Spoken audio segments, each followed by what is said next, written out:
Herkese merhaba. Umarım herkesin sağlığı ve huzuru yerindedir. Bu hafta hemen her şeyi abartabiliriz. Sakarlıklara da dikkat edin. Fadime İpek Birel ben. Astroloji günlüğü olarak astrolojinin öngörülerini sizinle paylaşmaya çalışıyorum. Bu videoda 21-27 Kasım arasındaki transitlerin burçlar etkilerini paylaşacağım. Bu hafta Güneş Yay burcunda ilerliyor. Venüs ve Merkür de Yay burcunda. Bu üçü Mars'a kafa tutuyor.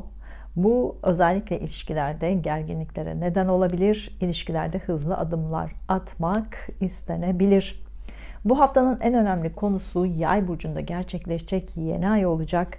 Son 2 senedir İkizler Burcu, Yay Burcu aksında tutulmalar gerçekleşmişti. Bu yüzden İkizler Burcu ve Yay Burcu etkilerinde hem dünyada hem ülkemizde hem de kişisel hayatımızda büyük farkındalıklar yaşadık. 180 derece değişimler yaşadık. Şimdi bunları daha fazla farkına varacağız. Yarım kalan değişimleri tamamlamaya başlayacağız. Yarım kalan değişimlerde yeni adımlar atacağız. Bu aks üzerinde tutulmalar yaşandığında neler oldu kısaca aktarayım. İkizler Burcu deyince aklımıza ilk eğitim yılları gelir. Kısa mesafeli yollar gelir. Kısa mesafede kullanılan araçlarla ilgili konular gelir. İletişim, medya, lojistik, pazarlama alanları gelir. Yeni araştırmalar, yeni buluşlar, arkeoloji gibi, sosyoloji gibi bilimlerle ilgili alanlar aklımıza gelir. Yazışmalar, konuşmalar aklımıza gelir. Biz son 2 senedir bu alanlarda hayatımızda büyük değişimler yaşadık. Yeni sistemler, yeni aletler, yeni bir döneme başladık. Yay burcu deyince aklımıza neler gelir? Uzun yolculuklar, yurt dışı ile ilgili konular, uzak yerlerle ilgili konular, yüksek eğitim alanlarıyla ilgili konular, hava taşımacılığı, taşımacılığı araçları, yabancı diller, yabancı kişiler, din ve felsefe ile ilgili konular, spiritüel konularla ilgili alanlar, hukukla ilgili, anayasayla ilgili konular aklımıza gelir.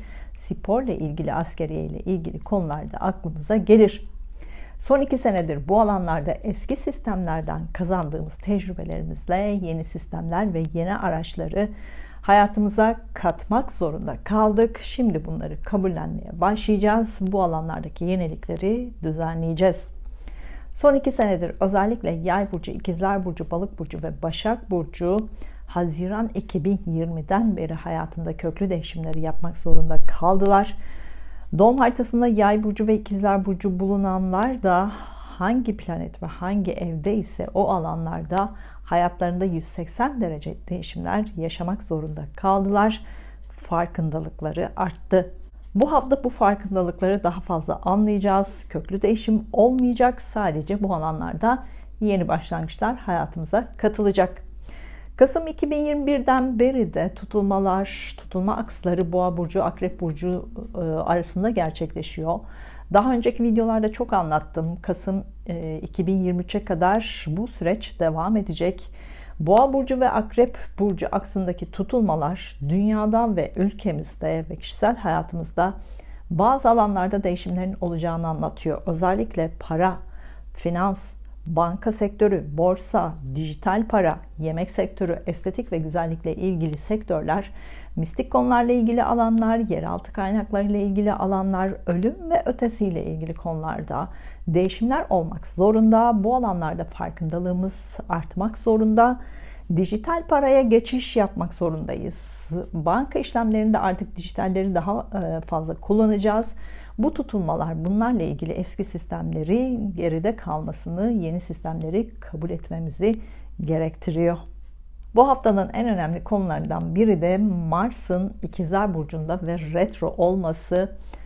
Mars savaşçıdır, azimlidir, hırslıdır, hemen olsun ister, liderlik için çarpışmaya hazırdır. Ancak şu an yavaş ilerlediği için biz de kişisel hayatımızda özellikle bunlarla ilgili konularda yavaş ilerlemeliyiz. Eskiden yarım kalmış konuları tamamlamalıyız. İkizler Burcu'nda olduğu için İkizler Burcu etkilerinde de yavaş olmalıyız. Özellikle iletişim, medya, lojistik, pazarlama, araba, trafik, ilk eğitim yıllarıyla ilgili konularda yavaş olmalıyız. Eski konuları toparlamalıyız. Hangi burç, hangi alanda yavaşlamamız gerekiyor? Bunlarla ilgili konuları burçlar kısmında detaylı anlatacağım. Bu hafta Merkür Yay burcunda, iletişimle ilgili konuları biraz abartabiliriz. Çok fazla konuşma yapılabilir. Din ve felsefeyle ilgili konuları biraz abartabiliriz. Spiritüel alanlarla ilgili konuları abartabiliriz. İyimserliği, yardımseverliği biraz fazla abartabiliriz. Sözle, yazıyla, iletişimle karşımızdaki kişiler üzerinde hakimiyet kurmaya çalışabiliriz. Venüs bu hafta Yay burcunda hızlı başlayacak, hızla ilerleyecek, aşk konularını işaret ediyor. Aşk ilişkilerinde heyecanları abartabiliriz. Aşk ilişkilerinde özverili olmayı abartabiliriz. Bu hafta aşkta şanslı burçlarda Yay burcu, Aslan burcu, Koç burcu ve İkizler burcu olacak. Venüs Yay burcunda para konusunda biraz para konularını abartabiliriz. Harcamalarda ve yatırımlarda şanslı bir süreç. Harcadıkça kazanabiliriz. Bu süreçteki yatırımlarda kazanmak daha kolay olacak. Bu hafta para konusunda şanslı burçlar Yay burcu, Akrep burcu, İkizler burcu, Boğa burcu olacak. Para konusuna da bu hafta daha da fazla dikkat etmek gerekiyor. Günlük videoları izlemeyi unutmayın. Yeni videolarda hazırlıyorum. Yukarıdaki yazıya tıklayarak diğer videoları da görebilirsiniz. Astroloji ve Ben isimli kitabımla ilgili de yorumlardaki linke tıklayarak sipariş verebilirsiniz. Tek soru danışmanlığı, yıllık danışmanlıkla ilgili veya sormak istediğiniz konularla ilgili astrolojigünlüğü@gmail.com mail adresime yazabilirsiniz. Yorumlardaki linke tıklayarak bunlarla ilgili detayları da görebilirsiniz. Instagram adresimde her gün detaylı yorumlar yapıyorum, günlük yorumlar yapıyorum. Instagram adresimde astroloji günlüğü olarak Instagram'da geçiyor. Şimdi 21-27 Kasım arasındaki gökyüzü transitlerinin burçlara etkilerini paylaşacağım. Burçlara dair dakikaları aşağıda açıklamalar kısmında yazacağım. Dakikalara tıklayarak burçlarınıza daha hızlı ilerleyebilirsiniz.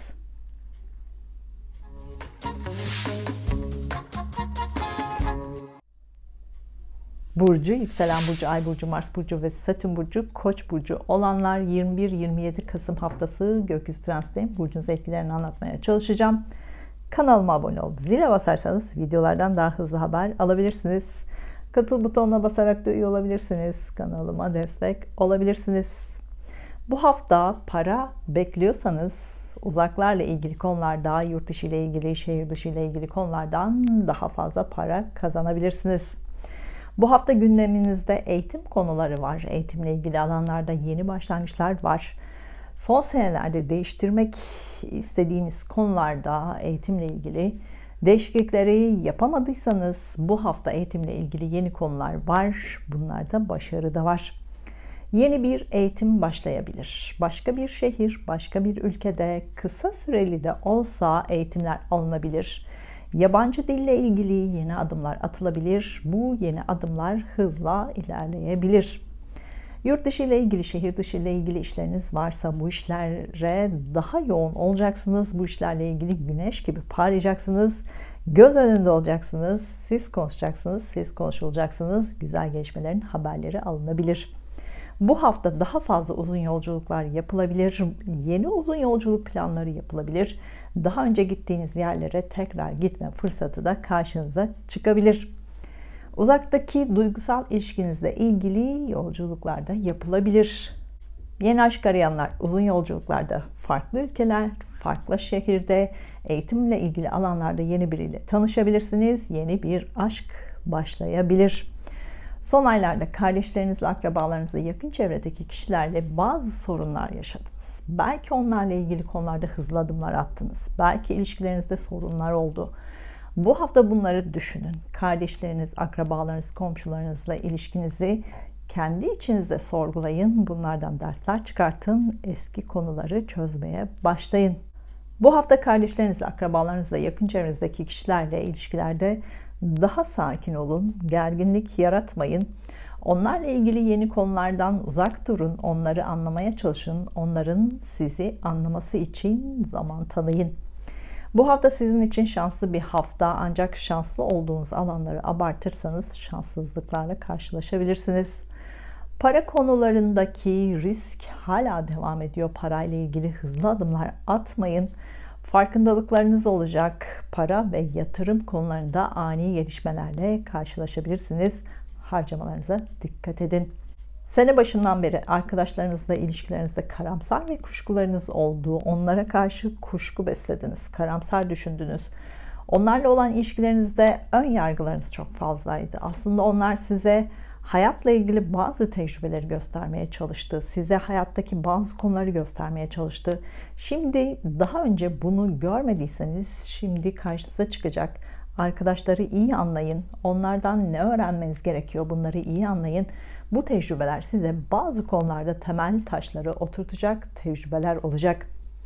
Doğum haritanızda Koç burcu 26 derece ise iş, kariyer, eğitimle ilgili alanlarda gizli kapaklı olaylar yaşanabilir. Arkanızdan işler çevriliyor. Dikkatli olun.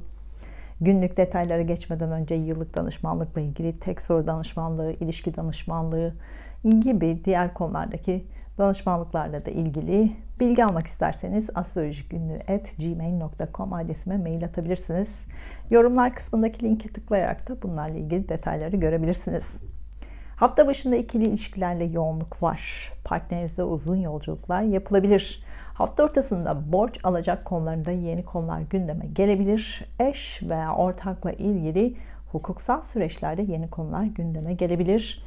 Hafta ortasında uzun yolculuklar yapılabilir. Yeni uzun yolculuk planı yapılabilir. Uzaklarla ilgili yeni konular gündeme gelebilir.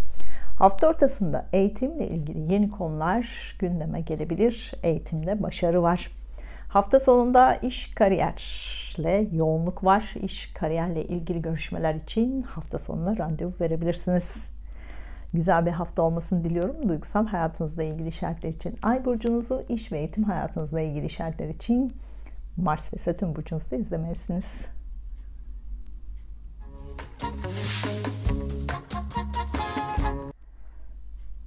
Burcu, yükselen burcu, Ay burcu, Mars burcu ve Satürn burcu, Boğa burcu olanlar 21-27 Kasım haftası gökyüzü transitlerin burcunuza etkilerini anlatmaya çalışacağım. Kanalıma abone olup zile basarsanız videolardan daha hızlı haber alabilirsiniz. Katıl butonuna basarak da üye olabilirsiniz. Kanalıma destek olabilirsiniz. Bu hafta para konusunda biraz gerginlik yaşanabilir. Biraz fazla harcama yapılabilir. Dikkatli olun. Bu harcamaları biraz fazla abartabilirsiniz. Başkasının parasını yönetiyorsanız bu hafta bu konularda görüşmeler var. Bu işlerinizden daha fazla para kazanma da var. Bu hafta gündeminizde hukuksal süreçler var. Eş veya ortakla ilgili hukuksal konularla ilgili yeni başlangıç yapılabilir.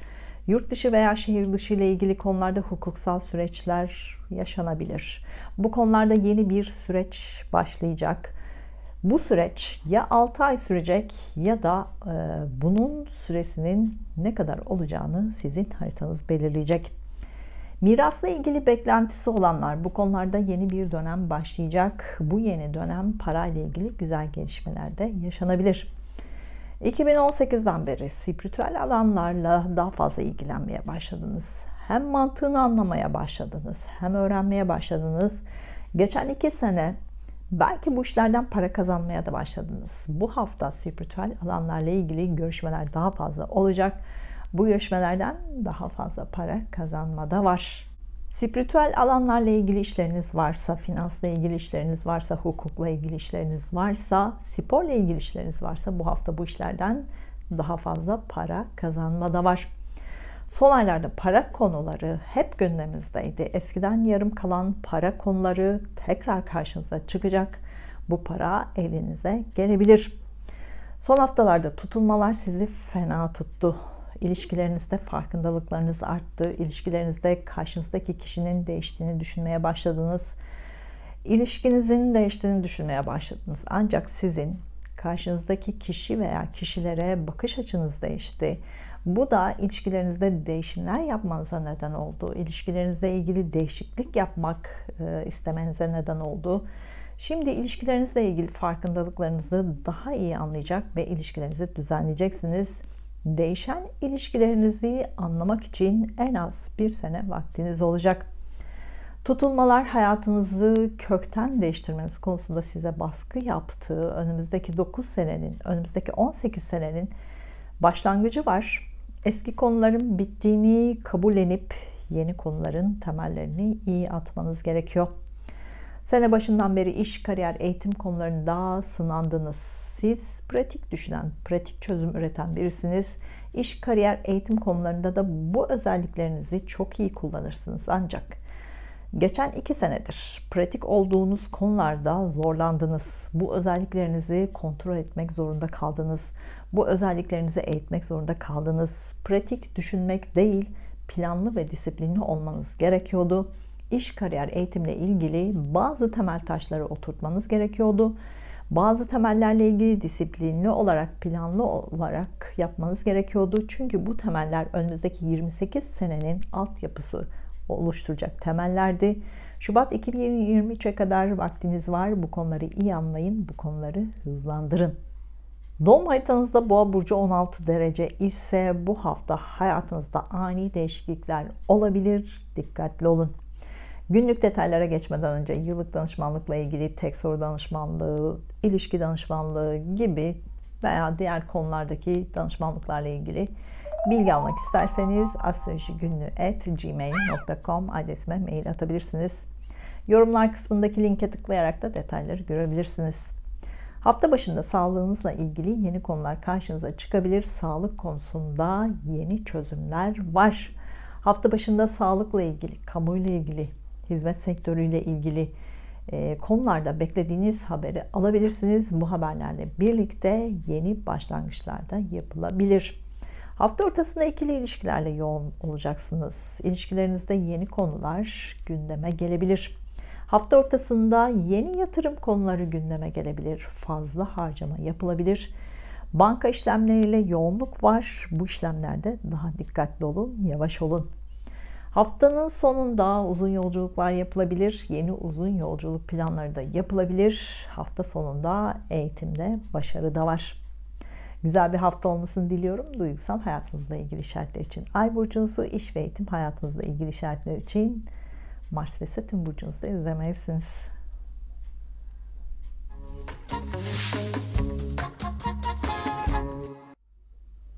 Burcu, yükselen burcu, Ay burcu, Mars burcu ve Satürn burcu, ikizler burcu olanlar 21-27 Kasım haftası gökyüzü transitinde burcunuz etkilerini anlatmaya çalışacağım. Kanalıma abone olup zile basarsanız videolardan daha hızlı haber alabilirsiniz. Katıl butonuna basarak da üye olabilirsiniz. Kanalıma destek olabilirsiniz. Para konusunda bu hafta şanslı bir hafta olacak. Özellikle eş veya ortakla ilgili para konularında şans sizden yana. Son aylarda evinizle ilgili konulara odaklanmakta zorlandınız. Zor olsa da evinizle ilgili değişiklikleri sonunda toparladınız. Bu hafta ev alma, ev satma, ev taşıma konularında yeni gelişmeler var. Yeni adımlar atılabilir. Son senelerde ikili ilişkilerde yeni konular karşınıza çıktı. Bu evlilik olabilir, ilişkiniz olabilir, ortaklık konuları olabilir. Bu hafta bu ilişkilerle ilgili yeni bir karar alabilirsiniz. İlişkilerinizde yeni bir dönem başlıyor. Evlilik planı olanlar organizasyonlarınızı yapabilirsiniz. Ancak organizasyonlarınızda bazı sorunlar yaşanabilir. Bu hafta ikili görüşmeler daha fazla olacak. Bu görüşmeler parayla ilgili olabilir, iş, kariyer, eğitimle ilgili olabilir. Bu yoğun görüşmeler sizi yoracak. İletişim araçlarını çok fazla kullanacaksınız. Algılarınız karışabilir. Hızdan uzak durun. Her ne yaparsanız yavaş olun, dikkatli olun. Mars hala burcunuzda ve retro halinde. Bu yüzden hayatınızı yavaşlatmanız gerekiyor. Bunu yapmanız zor olsa da yapmanız gerekiyor. Bazı eski konuları toparlamanız gerekiyor. Daha önce yapılan planlar, daha önce atılan adımlar şimdi tamamlanma sürecinde. Bu süreci iyi değerlendirin. Ağustos 2022'den beri kafanızda planladıklarınızı artık gündeme alın. Bunları harekete geçirme ve hayatınızda ertelediğiniz konuları tamamlama zamanı yaşıyorsunuz. İşlerinizi yapmak istediklerinizi, tamamlamak istediklerinizi daha kolay sonuçlandıracaksınız. İşi olanlar bu hafta işlerinizle ilgili yarım kalan konuları toparlamak daha kolay olacak. Bu hafta geçmişten gelen işlerinizi toparlamak için çok iyi fırsatlar karşınıza çıkacak. Bunları değerlendirip sürüncemede kalan işlerinizi tamamlayabilirsiniz. İşi olmayanlar iş görüşmelerini yapın. Ancak yeni işe başlamak için biraz beklemeniz gerekecek.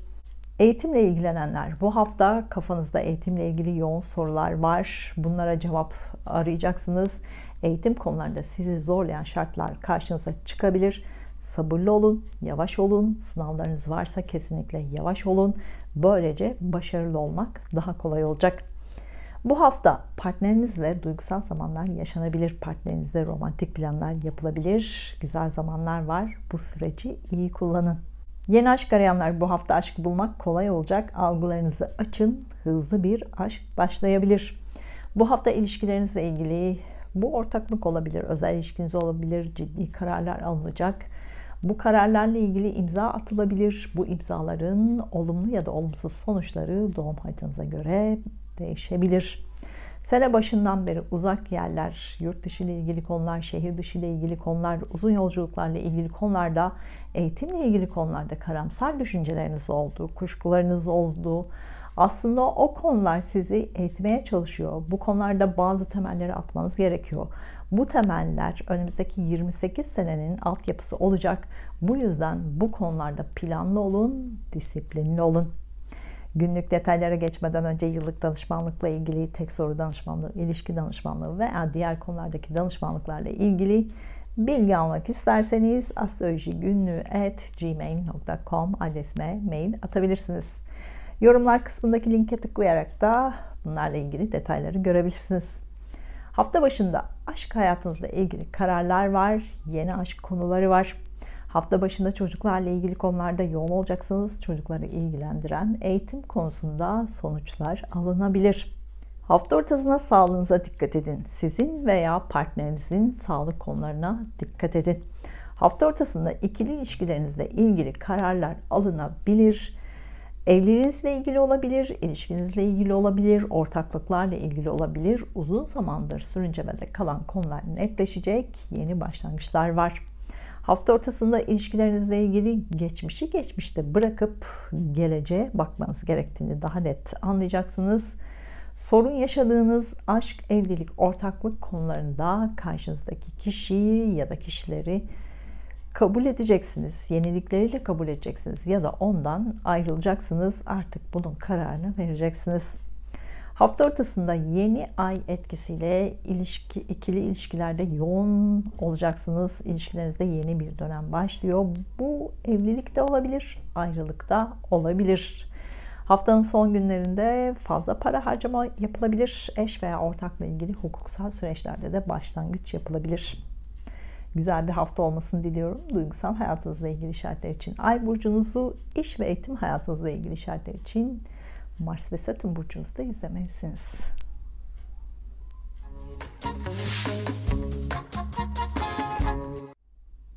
Burcu, yükselen burcu, Ay burcu, Mars burcu ve Satürn burcu, Yengeç burcu olanlar 21-27 Kasım haftası gökyüzü transitlerinin burcu etkilerini anlatmaya çalışacağım. Kanalıma abone olup zile basarsanız videolardan daha hızlı haber alabilirsiniz. Katıl butonuna basarak da üye olabilirsiniz. Kanalıma destek olabilirsiniz. Bu hafta para konusunda sağlık sektörü, kamu sektörü, hizmet sektöründen işleriniz varsa bu işlerden daha fazla para kazanmada var. Son haftalarda aşk konuları vardı. Aşkta, cinsellikte, duygusallıkta yeni farkındalıklar oldu. Bu nedenle hayatınızda yeni adımlar atmaya başladınız. Farkındalıklar nedeniyle hayatınıza yenilikler kattınız. Son aylarda ruhsal olarak yoruldunuz. İçinizdeki enerji sürekli sizi harekete geçirmeye çalıştı. Kendinizi anlamanız için, kendi içinizdekileri anlamanız için, kendinizi keşfetmeniz için, içinizdeki cevherleri bulmanız için, bunları açığa çıkartmak için son aylarda içinizdeki enerjiyi yazıya, şiire, sözle, konuşarak dışa vurmanız gerekiyordu. Bu alanlarda yeni adımlar atmanız gerekiyordu. Ekim sonundan beri de bu konularda başlattıklarınızı tamamlamaya çalışıyorsunuz. Eskiden başlayan konular şimdi sonuçlanacak. Bu hafta gündemimizde sağlık konuları var. Sağlığınıza daha fazla dikkat etmelisiniz. Yeni sağlık konuları da karşınıza çıkabilir. Estetik ve güzellikle ilgili bu hafta daha fazla para da harcanabilir. Sağlık sektörü, kamu sektörü, eğitim sektörü, hizmet sektörüyle ilgili yeni adımlar atılabilir. Bu alanlarla ilgili görüşmeler yapılabilir, imzalar atılabilir. Sağlıkla ilgili karaciğer, mide ve solunum yollarına dikkat edin. Akrep Burcu ve Boğa Burcu aksındaki tutulmalarla hayatınızda yeni bir dönem başlattınız. Sosyal mecralarda, topluluk önünde, sahnelerde bazı konuları başlattınız. Bu alanlarla ilgili farkındalıklarınız oldu. Bu alanlarda daha fazla göz önünde olmaya başladınız. Sosyal çevreniz değişmeye başladı. Bu aşk ve duygusallık anlamında da farkındalıklara neden oldu. Duygusal konulardaki farkındalığınızı belki biraz abartabilirsiniz. Bu konularda dikkatli olun. Siz geçmişe takıntılı birisiniz. Geçmişle bağlarınız o kadar güçlü ki geleceğe adım atmak, geleceği düşünmek size zor geliyor. Bu özelliğinizi 2019-2020 yılları arasında değiştirmeniz gerekiyordu. Bu özelliğinizle ilgili farkındalığınızı anlamanız gerekiyordu. Bu özelliğinizin sizi yorduğunu anlamanız gerekiyordu. Geçmişe takıntılı olmak sizi psikolojik ve bedensel olarak da yoruyor. Bu da sağlık sorunları yaşamanıza neden oluyor. 2020-2022 yılları arasında da bunu kendi içinizde düşünerek, konuşarak, belki yazıya aktararak çözmeniz gerekiyordu. Spiritüel alanlardan destek alarak, psikolojik konulardan destek alarak bunu çözmeniz gerekiyordu. Geçmişle bağınızı kopartamazsanız da geçmişle vedalaşın, hafiflerseniz böylece yeniliklere daha çok açık olursunuz. Kova burcu dönemi başlayacak. Teknolojiyi, yenilikleri yakalamak zorundasınız, yoksa çok geride kalabilirsiniz. 2008'den beri ilişkilerde gizli kapaklı konular sizi çok yordu. İlişkilerde bitişler yaşadınız. Bu biten ilişkilerin asla geri dönüşü yok. Bunu artık kabul edin. Gökyüzü sistemi size bunu anlatmaya çalışıyor. Bunu görmezseniz sağlık ve bedensel sorunlarla karşılaşmak zorunda kalabilirsiniz. Günlük detaylara geçmeden önce yıllık danışmanlıkla ilgili, tek soru danışmanlığı, ilişki danışmanlığı veya diğer konulardaki danışmanlıklarla ilgili bilgi almak isterseniz astrolojigünlüğü@gmail.com adresime mail atabilirsiniz. Yorumlar kısmındaki linke tıklayarak da detaylarını görebilirsiniz. Hafta başında evinizle ilgili, eşinizle ilgili, ebeveynlerinizle ilgili bazı konularda yenilikler karşınıza çıkabilir. Hafta başında uzun yolculuklar yapılabilir. Hafta ortasında aşk hayatınızla ilgili duygusal zamanlar var, romantik planlar yapılabilir. Aşk ilişkinizde yeni kararlar da var. Hafta sonunda sağlığınıza dikkat edin. Sağlık konusunda yeni gelişmeler var. Sağlık sektörü, kamu sektörü, hizmet sektöründen beklenen haberler de alınabilir. Bu alanlarda yeni başlangıçlar var. Güzel bir hafta olmasını diliyorum. Duygusal hayatınızla ilgili işaretler için Ay burcunuzu, iş ve eğitim hayatınızla ilgili işaretler için Mars ve Satürn burcunuzda izlemelisiniz.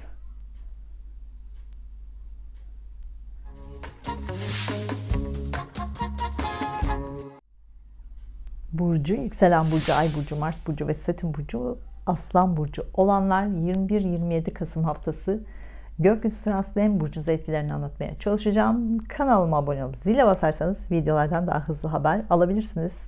Katıl butonuna basarak da üye olabilirsiniz. Kanalıma destek olabilirsiniz. Bu hafta para konularında şanslı burçlardan biri de sizsiniz. Sahnelerle ilgili işleriniz varsa, sanatla ilgili işleriniz varsa, topluluk önünde işleriniz varsa bu işlerden daha fazla para kazanma da var. Bir beklerken daha fazlasıyla karşılaşabilirsiniz. Bu hafta gündeminizde aşk var. Aşk ilişkinizle ilgili güzel gelişmeler var. Aşk konularını biraz fazla abartabilirsiniz. Duygusallık ve romantizmi biraz fazla abartabilirsiniz.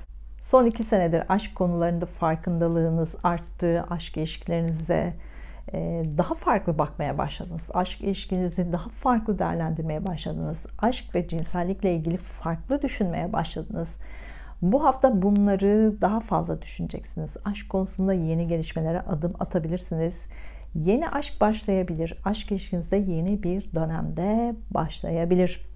Bu hafta çocuklarla ilgili konular gündeminizde olacak. Çocuklarla ilgili yenilikler karşınıza çıkmaya başlayacak. Çocuklar veya çocuklarınızla ilgili güzel haberler var. Belki yeni bir çocuğunuzun olacağı haberini de alabilirsiniz. Belki evinize yeni bir bebek gelebilir. Çocuklarla ilgili güzel gelişmeler var. Çocuklarınızın başarılarına da şahit olabilirsiniz. Sahnelerle ilgili işleriniz varsa, sanatla ilgili işleriniz varsa, topluluk önünde işleriniz varsa bu hafta bu işlerle ilgili görüşmeler daha fazla olacak. Siz konuşacaksınız, siz konuşulacaksınız, güneş gibi de parlayacaksınız. Son aylarda arkadaşlarınızla ilgili konularda yenilikler karşınıza çıktı. Yeni arkadaşlar, yeni sosyal ortamlarda bulundunuz. Şimdi bunları düşünerek ve bunları muhakeme edeceksiniz. Size faydası olanları, size zararı olanları seçecek ve eleyeceksiniz. Son aylarda sosyal mecralarda, sosyal alanlarda, e-ticaret gibi sistemlerde işi olanlar yoğundunuz, yoruldunuz. Hızlı adımlar attınız. Bu hızlı adımları atarken ne yaptığınızı anlamadınız. Şimdi yavaşlama zamanı. Bu alanlarda eskiden yarım kalan konuları toparlama zamanı. Bu alanlarla ilgili yeni adımlar atmayın. Eski konuları toparlamaya çalışın. Bu alanlarla ilgili konularda yavaş olun, sakin olun, sabırlı olun. Yoksa sorun yaşanabilir. İşi olanlar, sosyal mecraları, teknolojiyi, e-ticaret gibi alanları işlerinize katmak, planlarınızı gündeme alın. Bu konulardaki eksikleri tamamlayın. Son aylardaki tutulmalar sizi çok fazla yordu.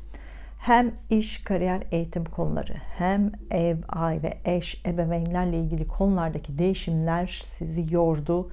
Bu konulardaki farkındalığınız artacak. Bu konularda daha önce görmediğiniz şeyleri daha net görmeye başlayacaksınız. Bu da sizin hayatınızda yenilikler olmasına neden olacak. Hayatınıza katılmak isteyen yenilikleri görmeye çalışın. Sabit düşünce ve sabit kararlardan vazgeçin.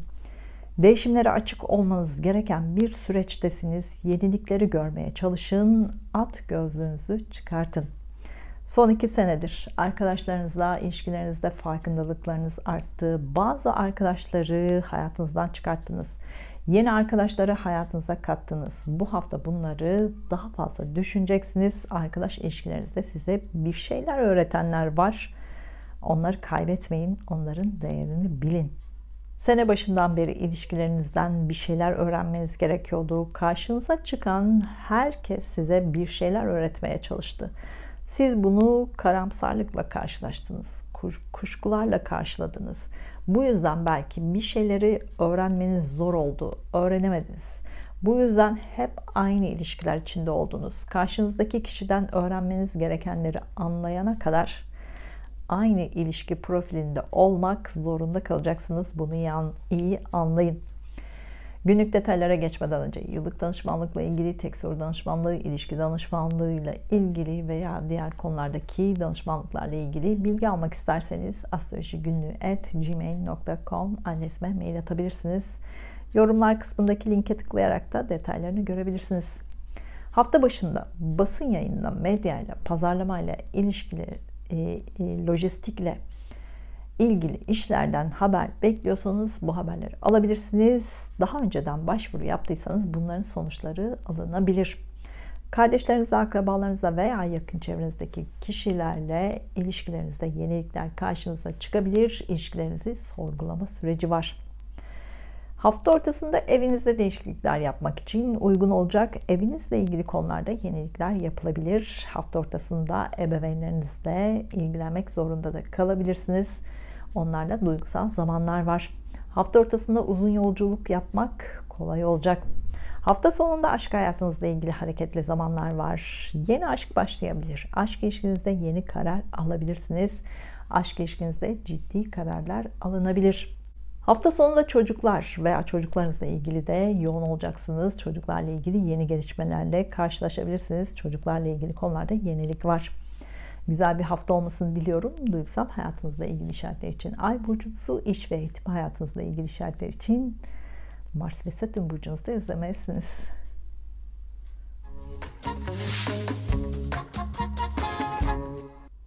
Burcu, yükselen burcu, ay burcu, Mars burcu ve Satürn burcu, Başak burcu olanlar 21-27 Kasım haftası gökyüzü transite burcunuz etkilerini anlatmaya çalışacağım. Kanalıma abone olup zile basarsanız videolardan daha hızlı haber alabilirsiniz. Katıl butonuna basarak da üye olabilirsiniz. Kanalıma destek olabilirsiniz. Bu hafta para konusunda güzel zamanlar olacak. İşle ilgili beklenen para gelebilir. Uzaklarla ilgili konulardan para gelebilir. Evle ilgili, aileyle ilgili konulardan para gelişi var. Son 2 senedir iş, kariyer ve eğitimle ilgili konularda değişimler yapmanız gerektiğini anlamıştınız. İş, kariyer, eğitimle ilgili konularda değişimleri yapmadıysanız Ağustos'tan beri bu değişimlerle ilgili konularda hızlı adımlar attınız. Şimdi bu adımları sonuçlandırma zamanı, eskileri tamamlama zamanı. İş, kariyer, eğitimle ilgili yeni adımlar atmayın. Eski konuları toparlamaya çalışın. İş, kariyer, eğitim alanlarında daha yavaş olun, sakin olun. Yoksa her şeyi 2 kere yapmak zorunda kalabilirsiniz. Bu hafta evinizle ilgili konularda yenilik var. Evinizle ilgili değişiklikleri yapabilirsiniz. Değişiklikleri tamamlayabilirsiniz. Bunlarla ilgili daha fazla para da harcanabilir. Evlilik planı olanlar bu hafta organizasyonlarınızı yapabilirsiniz. Ancak organizasyonlarınızda bazı sorunlar yaşanabilir. Bu hafta eşinizden, ebeveynlerinizden olumlu para gelişi var. Onlarla ilgili konularda beklediğiniz para elinize gelebilir. Son haftalarda kardeşleriniz, akrabalarınız, yakın çevrenizdeki kişilerle olan ilişkileriniz gündemdeydi. Onlarla olan ilişkilerinizde farkındalıklarınız bir sene daha devam edecek. Onların hayatındaki değişimler bir sene daha devam edecek. Bunları kabullenmeye çalışacaksınız. Bu hafta uzun yolculuklar var. Uzun yolculuklarla ilgili yeni planlar yapılabilir. Uzun yolculuk yapılabilir. Daha önce gitmediğiniz yerlere gidebilirsiniz. Farklı kişiler ve farklı mekanla tanışacaksınız. Zaten son bir senedir uzun yollar, uzak yerler, uzun yolculuklarla ilgili farkındalığınız değişti. Plan yapmadan hareket etmeye başladınız. Önümüzdeki 4 sene uzaklarla ilgili konularda plan yapmanız zor olacak. Akışa kabul edin. Bu hafta partnerinizle veya eşinizle uzun yolculuklar yapılabilir. Evde romantik planlar da yapılabilir. Bu hafta ebeveynlerinizle ilgili konularda görüşmeler daha fazla olacak. Onlarla ilgili yeni konular gündeme gelebilir. Ev alma, ev satma, ev taşıma konularında yenilikler karşınıza çıkabilir. Bunlar ilerleyen zamanda tamamlanacak. Siz hayatı kontrol etmeyi seven birisiniz. Hayatta birçok şeyi kendiniz keşfetmeyi seversiniz. Kendiniz öğrenmeyi seversiniz. Keşfettiğiniz şeyleri de başkalarına aktarmayı seversiniz. Ancak şunu iyi anlayın. Siz kendiniz öğrenip kendiniz keşfettiğiniz şeyleri başkaları da biliyor olabilir. Yani daha önce bilinen şeyleri aslında siz yeni keşfediyorsunuz. Bunun bilincinde olun. İkili ilişkilerde aldanma ve aldatılmalar olabilir. Buna dikkat edin. Algılarınız karışabilir. İlişkilerle ilgili daha dikkatli olun. Bu hafta harcamalarınıza dikkat edin. Çok fazla harcama yapılabilir. 2008'den beri sahnelerle olan işlerinizde, topluluk önünde olan işlerinizde gizli kapaklı olaylar yaşadınız. Bunlarla ilgili ani değişimler yaşadınız. Beklenmedik konularla karşılaştınız. Bu konular geride kaldı. Bunları artık düşünmeyin. Günlük detaylara geçmeden önce yıllık danışmanlık, tek soru danışmanlığı, ilişki danışmanlığı veya diğer konulardaki danışmanlıklarla ilgili bilgi almak isterseniz astrolojigünlüğü@gmail.com adresime mail atabilirsiniz. Yorumlar kısmındaki linke tıklayarak da detayları görebilirsiniz. Hafta başında uzun zamandır beklediğiniz para elinize gelebilir. Bu parayla ilgili yatırım yapın. Hafta başında estetik ve güzellikle ilgili konularda başlangıçlar yapmak kolay olacak. Hafta ortasında kardeşlerinizle, akrabalarınızla veya komşularınızla vakit geçirmek için plan yapılabilir. Onların hayatında yenilikler olabilir. Bunun haberlerini alabilirsiniz. Hafta sonunda evinizde değişiklikler yapabilirsiniz. Evinizle ilgili konularda daha fazla para da harcanabilir. Ev alma, ev satma, ev taşıma, evde tadilatlar yapma konularıyla ilgili yeni başlangıçları da hafta ortasında yapabilirsiniz. Hafta sonunda ebeveynlerinizle ilgili de bazı konularda yenilikler karşınıza çıkabilir. Hafta sonunda uzun yolculuklar da yapabilirsiniz. Haftanın son gününde aşkla ilgili güzel gelişmeler var. Ancak aşk konusunda karamsar düşüncelerden biraz uzak durun. Güzel bir hafta olmasını diliyorum. Duygusal hayatınızla ilgili şartlar için Ay burcunuzu, iş ve eğitim hayatınızla ilgili şartlar için Mars ve Satürn burcunuzda izlemelisiniz.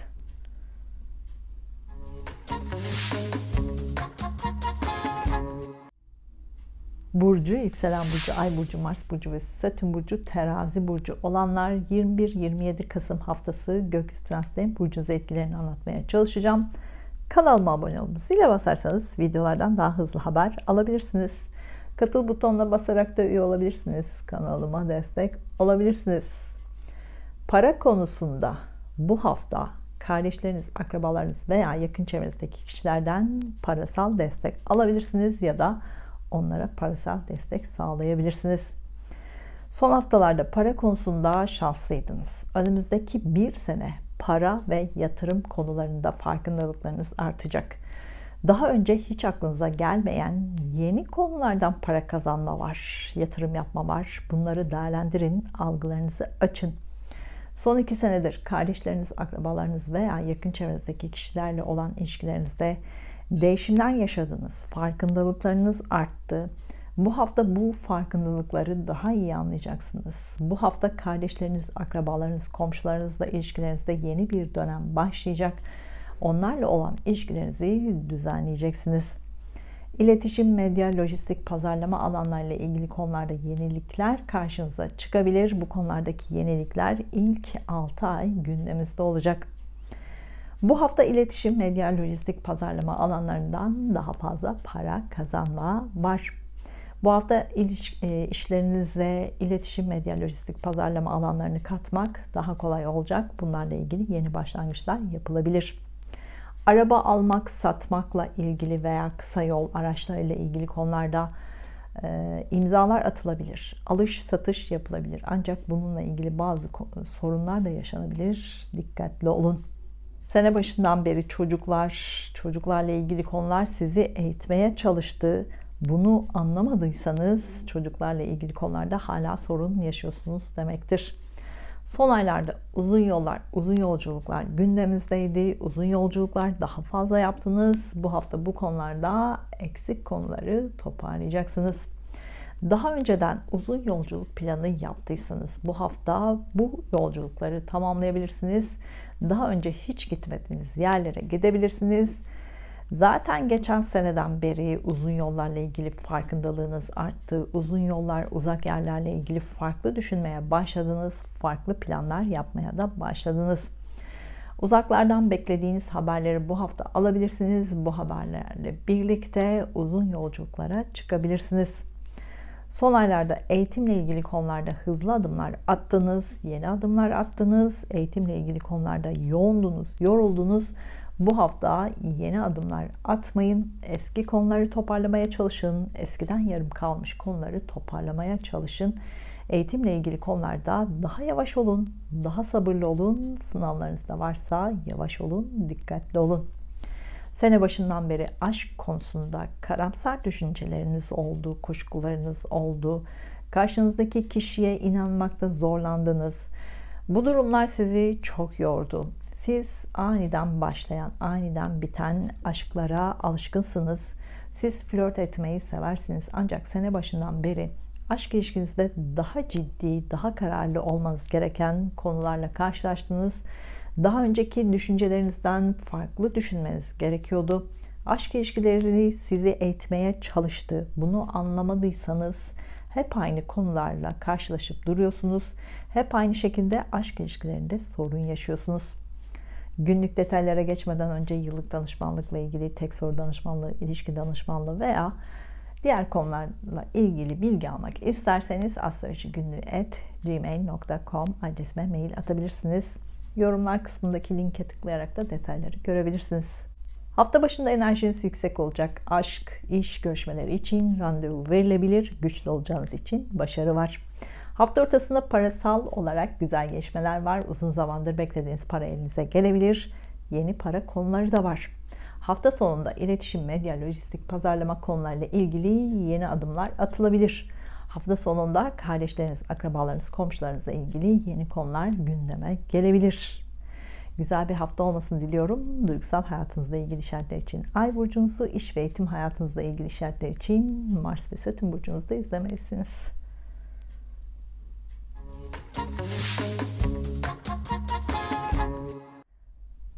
burcu, yükselen burcu, ay burcu, Mars burcu ve Satürn burcu, Akrep burcu olanlar 21-27 Kasım haftası gökyüzü transitlerinin burcunuz etkilerini anlatmaya çalışacağım. Kanalıma abone olup zile basarsanız videolardan daha hızlı haber alabilirsiniz. Katıl butonuna basarak da üye olabilirsiniz. Kanalıma destek olabilirsiniz. Para konusunda bu haftanın en şanslı burçlarından biri de sizsiniz. Zaten geçen haftalarda para konusunda güzel gelişmeler vardı. Bu haftada bir beklerken daha fazlası elinize geçebilir. Son aylarda finans konularıyla yoğundunuz, yoruldunuz. Elinize gelen para, borç alacaklara gitmek zorunda kaldı. Bu sizi zorladı. Belki yatırım yaptınız. Ancak elinizde para kalmadı. Ama şimdi yeni para konuları var. Parayla ilgili yeni gelişmeler karşınıza çıkacak. Tutulmaların etkileri hala devam ediyor. Son haftalardaki burcunuzda güneş tutulması olmuştu. Boğa burcunda ay tutulması olmuştu. Son haftalarda sizi bunlar çok yordu. Hayatınızda büyük değişimler vardı. Belki bunları anladınız ve gerçekleştirdiniz. Belki anlamadınız ve gerçekleştirmediniz.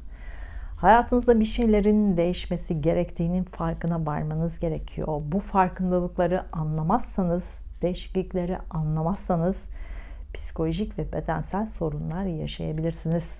Son haftalarda Boğa burcunda ay tutulması gerçekleşti. İlişkilerle ilgili bazı konuları sonuçlandırmanız gerekiyordu. Bu evlilik olabilir. İlişkinizde ciddi adımlar olabilir.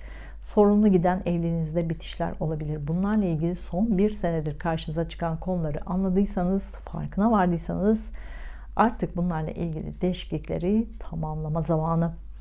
Önümüzdeki sene sonuna kadar da tutulma etkileri devam edecek. Siz hayatınızdaki köklü değişimleri tamamlayana kadar, farkındalığınız arttığını anlayana kadar, vazgeçmeniz gerekenleri algılayana kadar devam edecek.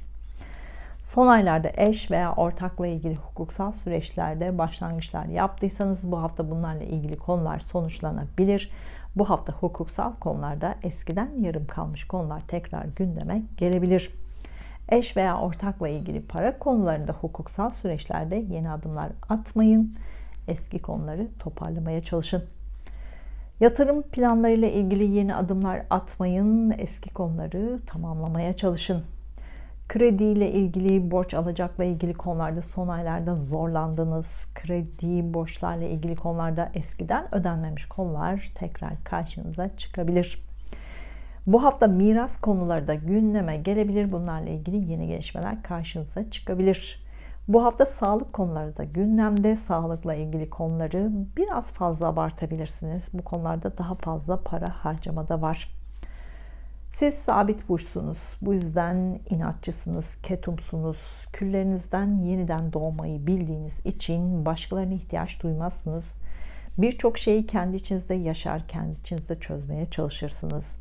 Her değişim zordur. Bazen bilerek ve isteyerek değişimleri yaparız. Bazen buna mecbur kalırız. Hayatınızda önümüzdeki sene sonuna kadar tamamlanacak bir değişim var.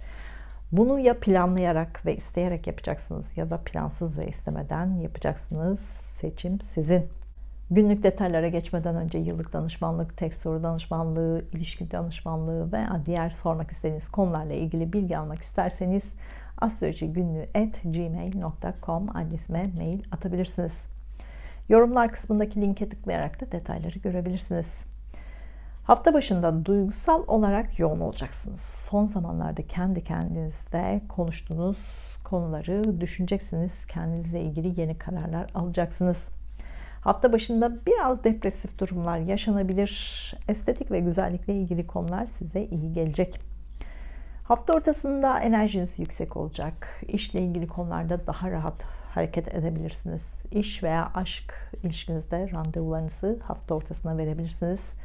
Görüşmelerinizde başarılı olacaksınız.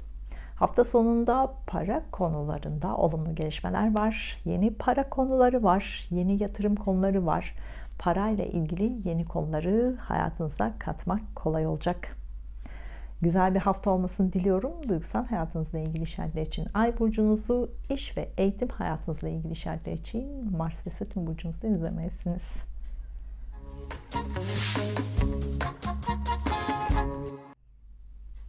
burcu, yükselen burcu, ay burcu, Mars burcu ve Satürn burcu, yay burcu olanlar 21-27 Kasım haftası gökyüzü transitlerinin burcunuz etkilerini anlatmaya çalışacağım. Kanalıma abone olup zile basarsanız videolardan daha hızlı haber alabilirsiniz. Katıl butonuna basarak da üye olabilirsiniz. Kanalıma destek olabilirsiniz. Bu hafta ortasından itibaren Güneş burcunuzda ilerlemeye başlayacak. Bu hafta doğanların doğum günü kutlu olsun. Sağlıklı ve huzurlu nice seneler diliyorum. Para konusunda bu haftanın en şanslı burcu sizsiniz. Bu şansı değerlendirin. Bu hafta Güneş, Venüs, Merkür Yay burcunda, bu size enerji veriyor. Enerjiniz çok yüksek olacak. Güzel şeyler düşünün, güzel şeyleri çekmeniz kolay olacak.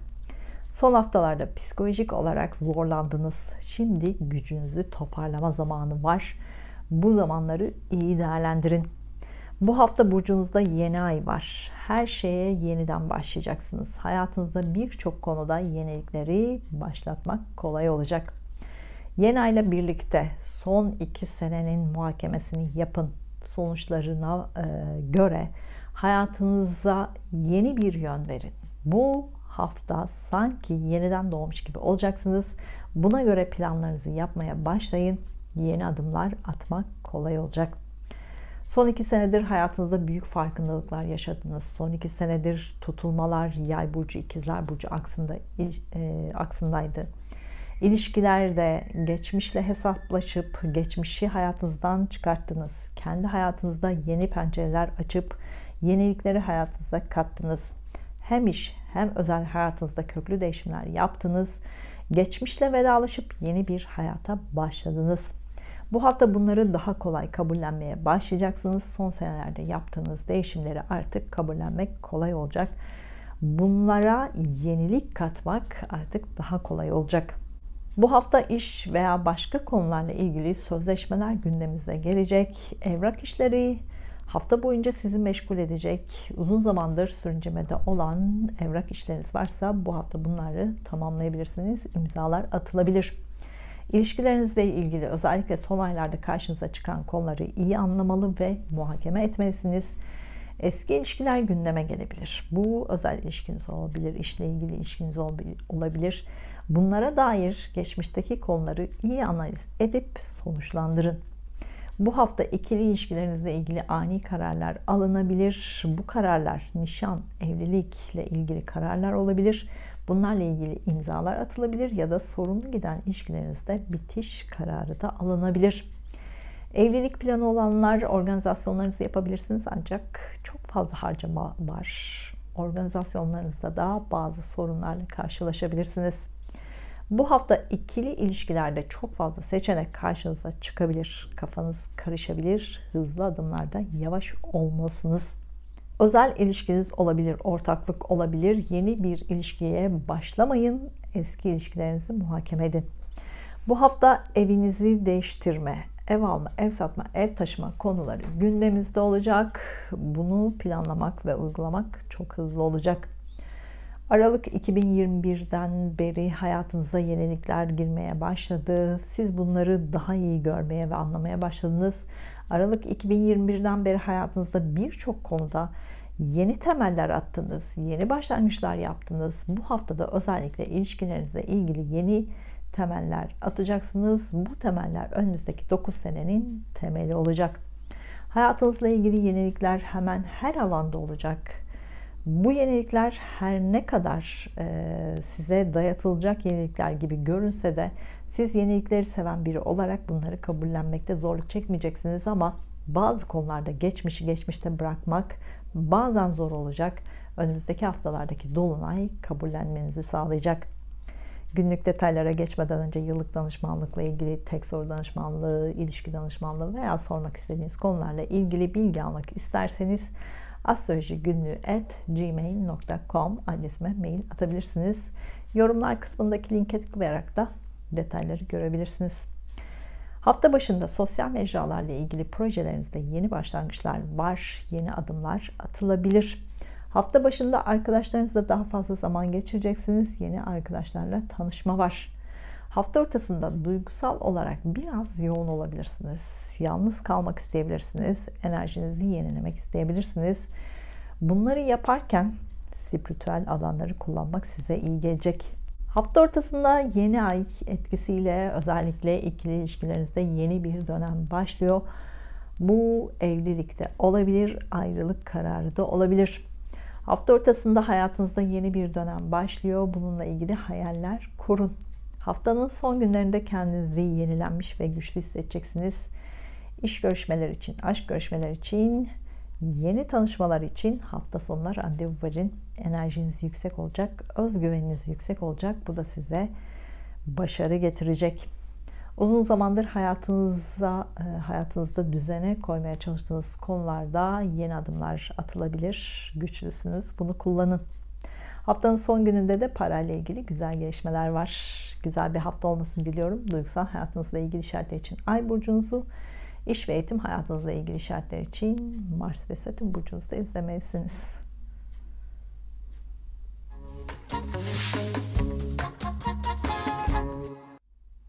Burcu, yükselen burcu, ay burcu, Mars burcu ve Satürn burcu, Oğlak burcu olanlar 21-27 Kasım haftası gökyüzü transitlerinin burcunuz etkilerini anlatmaya çalışacağım. Kanalıma abone olup zile basarsanız videolardan daha hızlı haber alabilirsiniz. Katıl butonuna basarak da üye olabilirsiniz. Kanalıma destek olabilirsiniz. Parayla ilgili psikoloji, sosyoloji, spiritüel alanlarla ilgili konularda işleriniz varsa bu işlerden daha fazla para kazanma var.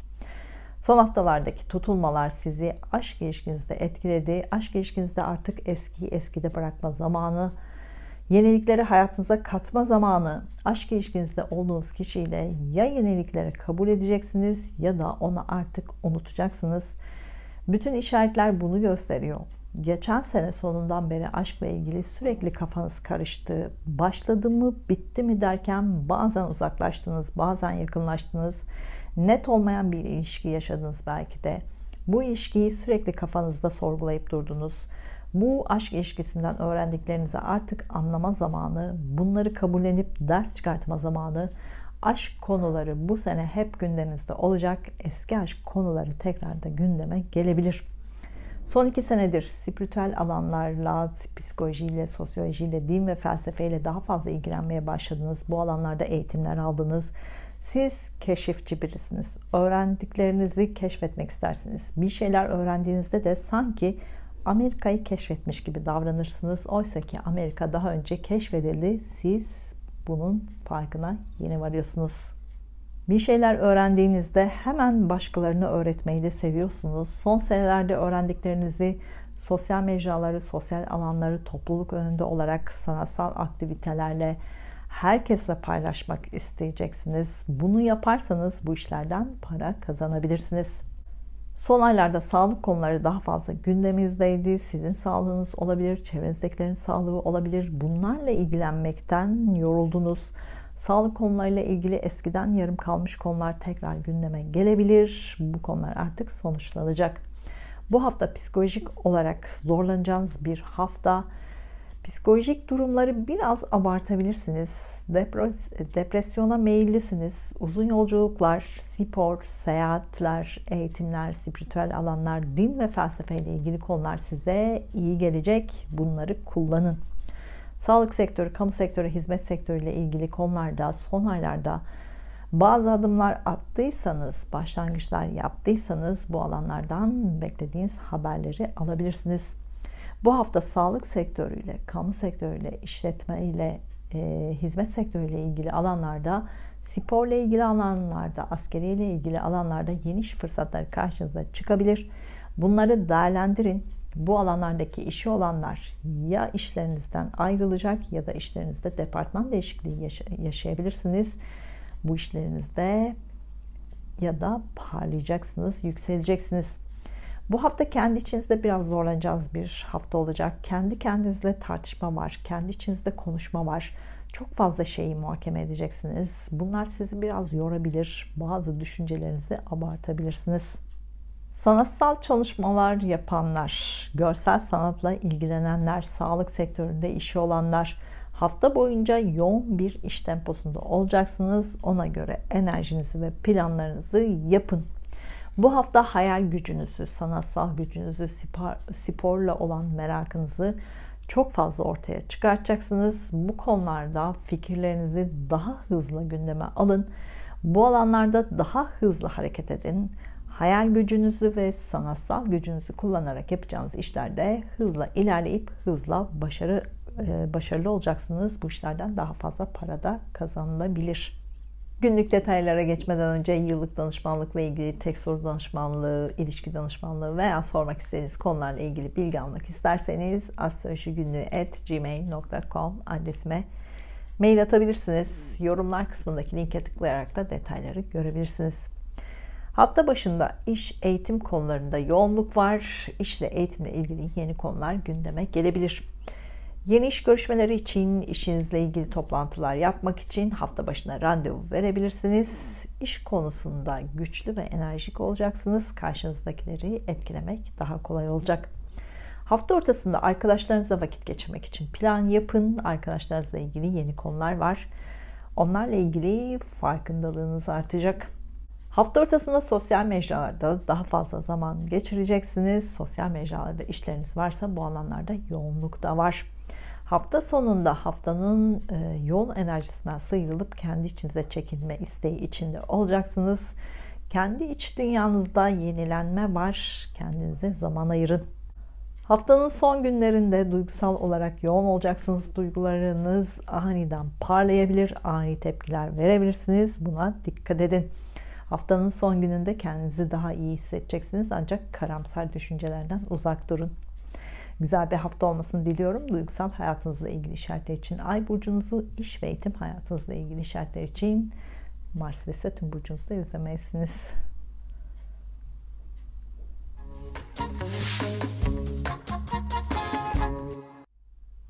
Burcu, yükselen burcu, Ay burcu, Mars burcu ve Satürn burcu, Kova burcu olanlar 21-27 Kasım haftası gökyüzü transitlerinin burcunuza etkilerini anlatmaya çalışacağım. Kanalıma abone olup zile basarsanız videolardan daha hızlı haber alabilirsiniz. Katıl butonuna basarak da üye olabilirsiniz. Kanalıma destek olabilirsiniz. Para konusunda sosyal mecralarda, sosyal alanlarda teknolojiyle ilgili işleriniz varsa bu hafta bu alanlardan daha fazla para kazanabilirsiniz. Son 2 senedir arkadaşlarınızla ilişkilerinizde farkındalıklarınız oldu. Siz bu hayatta hemen herkesle eşit davranan birisiniz, hümanist birisiniz. Yaş, kültür, kariyer ayırmadan herkese eşit davranırsınız. Bu yüzden girdiğiniz her ortamda kişilerle çok kolay iletişim kurarsınız. Hatta hemen arkadaş olursunuz. Ancak dostlarınızı özellikle seçersiniz. Size bir şey katacaklarla dost olmak istersiniz. Size bir şeyler öğreten birileriyle dost olmak istersiniz.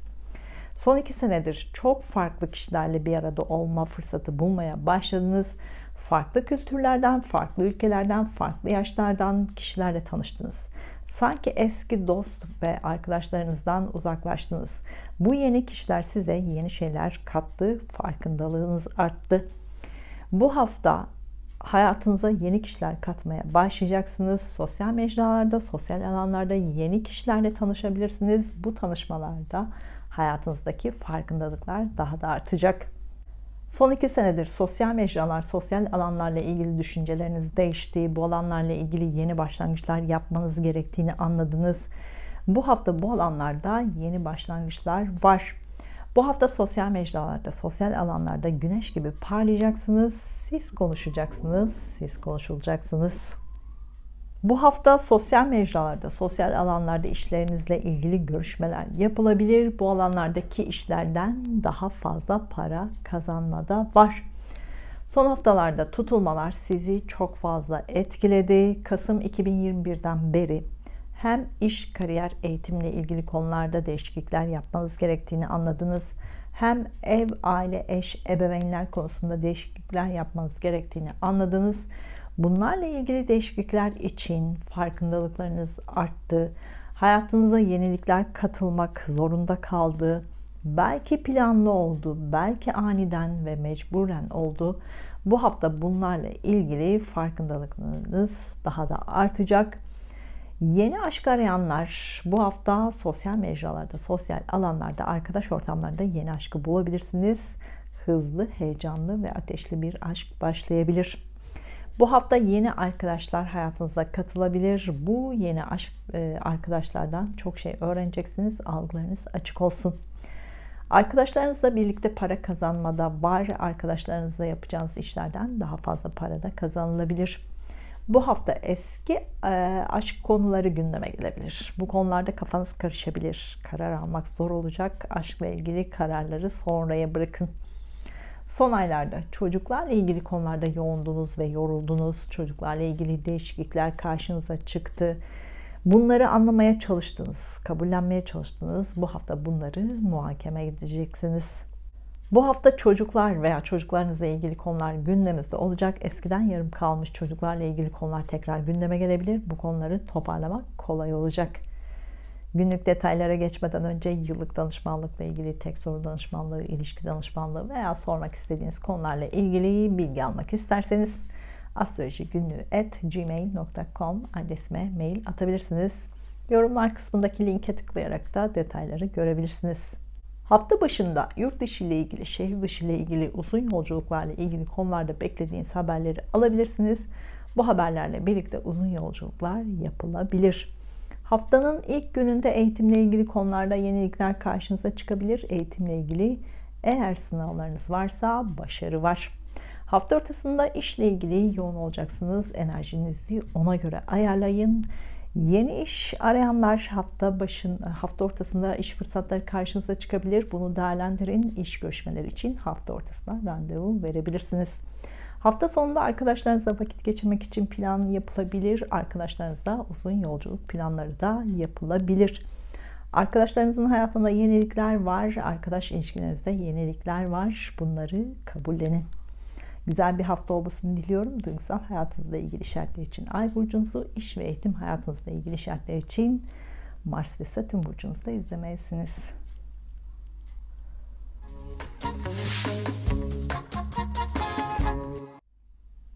Burcu, yükselen burcu, ay burcu, Mars burcu ve Satürn burcu, balık burcu olanlar 21-27 Kasım haftası gökyüzü transitinin burcunuza etkilerini anlatmaya çalışacağım. Kanalıma abone olup zile basarsanız videolardan daha hızlı haber alabilirsiniz. Katıl butonuna basarak da üye olabilirsiniz. Kanalıma destek olabilirsiniz. Para konusunda bu hafta eşiniz veya ebeveynlerinizden para gelebilir. Onlardan parasal destek alabilirsiniz. Onlara parasal destek sağlayabilirsiniz. Bu hafta iş, kariyer, eğitim alanlarında güneş gibi parlayacaksınız. Siz konuşacaksınız, siz konuşulacaksınız. Hem başarı var hem de parasal kazançlar var. Son 2 senedir iş, kariyer, eğitim konularında değişiklikler yapmanız gerekiyordu. Belki bunları yaptınız, belki de hala yapmadınız. Bu hafta iş, kariyer, eğitim konularda yenilikler var. İşinizle ilgili değişim olabilir. İşinizle ilgili yeni konular gündeme gelebilir. İşlerinizde terfi bekliyorsanız bu hafta bu gerçekleşebilir. İşinizle ilgili yeniliklere hazır olun. Bu hafta iş, kariyer ve eğitim konularında yoğun olacaksınız. Başınızı kaşımaya vaktiniz olmayacak. Tabii işiniz varsa iş, kariyer ve eğitimle ilgili konularda yeni başlangıçlar da yapabilirsiniz. Bu başlangıçlar uzun vadeli işlerin başlangıcı olacak. Bu hafta iş, kariyer, eğitim konularından, alanlarından daha fazla para kazanılabilir. Bu konularda şans sizden yana olacak. İşiniz yoksa bu hafta kesinlikle başvuru yapın. İşle ilgili konularda görüşmeler var. İşle ilgili konularda imzalar atılabilir. Yeni başlangıçlar yapmak daha kolay olacak. Eğitim hayatında olanlar bu hafta yoğun bir tempo içinde olacaksınız. Eğitim hayatınızda siz konuşacaksınız, siz konuşulacaksınız. Başarılar var. Eğitimle ilgili işlerinizde varsa bu işlerden daha fazla para kazanma da var. Son 2 senedir ev alma, ev satma, ev taşıma konuları vardı. Son aylarda da bu konularda yeni adımlar attınız. Hızlı adımlar attınız. Bu hafta bu konuları toparlayacaksınız. Ev alma, ev satma, ev taşımayla ilgili yeni adımlar atmayın. Eski konuları tamamlayın. Evlilik planı olanlar organizasyonlarınızı yapabilirsiniz. Bu evlilik uzun sürecek bir evlilik olacak. Ancak organizasyonlarınızda bazı sorunlarla karşılaşabilirsiniz. Son 2 senedir ebeveynlerinizle ilgili konular vardı. Onların hayatında değişimler oldu. Onları anlamaya çalıştınız. Bunları kabullenmeye çalıştınız. Son aylarda da ebeveynlerinizle ilgili bazı konularda yenilikler karşınıza çıktı. Bu hafta ebeveynlerinizle ilgili konularda yavaş olun, sakin olun, onlarla ilişkilerinizde daha anlayışlı olun. Son 2 senedir evliliğinizle ilgili değişiklikler yaşadınız, eşinizle ilgili konularda yenilikler karşınıza çıktı. Belki ayrıldınız, belki hala ilişkiniz devam ediyor. Son aylarda eşinizle ve evliliğinizle ilgili konularda hızlı adımlar attınız. Bazen gerildiniz, bazen gerildiniz, beklediğiniz sonuçları alamadınız. Şimdi evliliğinizi düşüneceksiniz. Eşinizle ilgili konuları düşüneceksiniz. Şubat 2023'ten sonra evliliğinizle ilgili daha net kararlar alacaksınız. Zaten Şubat 2023'ten sonra hayatınızı yeniden düzenlemeye başlayacaksınız. 2,5 sene sürecek Satürn döngüsü var. Bu sizi bazı konularda eğitecek ve hayatınızı düzenleyecek. Siz merhametli ve duygusal birisiniz. Sizin bu özelliklerinizi kullanmak isteyenler olabilir. Merhametinizi, duygularınızı sömürmek isteyenler olabilir. Bu hafta buna dikkat edin. Sene başından beri kendi kendinizi sürekli sorgulamaya başladınız. Kendinizi tanımak, içinizdeki enerjiyi anlamak istediniz. Umarım bunları anladınız. Çünkü bunları iyi düşünmelisiniz. Şubat 2023'ten sonra hayatınızda büyük bir değişim zamanı başlayacak. Değişime önce kendinizden başlamalısınız. Yaşayacağınız değişimleri, neleri değiştirmeniz gerektiğini şimdiden düşünmeye başlamalısınız. Günlük detaylara geçmeden önce yıllık danışmanlık, tek soru danışmanlığı veya ilişki danışmanlığı veya sormak istediğiniz konularla ilgili bilgi almak isterseniz astrolojigünlüğü@gmail.com adresime mail atabilirsiniz. Yorumlar kısmındaki linke tıklayarak da detayları görebilirsiniz. Hafta başında kredi, borç, faturalar, borç alacak konularla yoğun olacaksınız. Bunlarla ilgili yeni gelişmeler karşınıza çıkabilir. Hafta başında sözleşme konularında yeni imzalar atılabilir. Miras konularında yeni gelişmeler karşınıza çıkabilir. Hafta başında eş veya ortakla ilgili hukuksal süreçlerde de yeni başlangıçlar yaşanabilir. Hafta ortasında yurt dışı ile veya şehir dışı ile ilgili konularda yoğun olacaksınız. Bu konularda yenilikler karşınıza çıkabilir. Uzun yolculuk planınız da varsa hafta ortasında uzun yolculuklar yapılabilir. Eğitimle ilgilenenler hafta boyunca yoğunluk var. Sınavlarınız varsa bu hafta bunlarda başarı var. Hafta ortasında iş konusunda yeni haberler var. Bu haberlerle birlikte hayatınızda değişimler de başlayacak. İşle ilgili büyük bir başlangıç yapılabilir. İş konusunda hafta başında kendinizi güçlü hissedeceksiniz. Hafta sonunda işinizle yoğun olacaksınız. İşle ilgili yeni konularla ilgilenmek zorunda kalabilirsiniz. Hafta sonunda yapacağınız iş görüşmelerinde olumlu gelişmeler yaşanabilir. Uzun zamandır haber beklediğiniz işlerden de sonuç alabilirsiniz. Güzel bir hafta olmasını diliyorum. Duygusal hayatınızla ilgili şartlar için Ay burcunuzu, iş ve eğitim hayatınızla ilgili şartlar için Mars ve Satürn burcunuzda izlemelisiniz.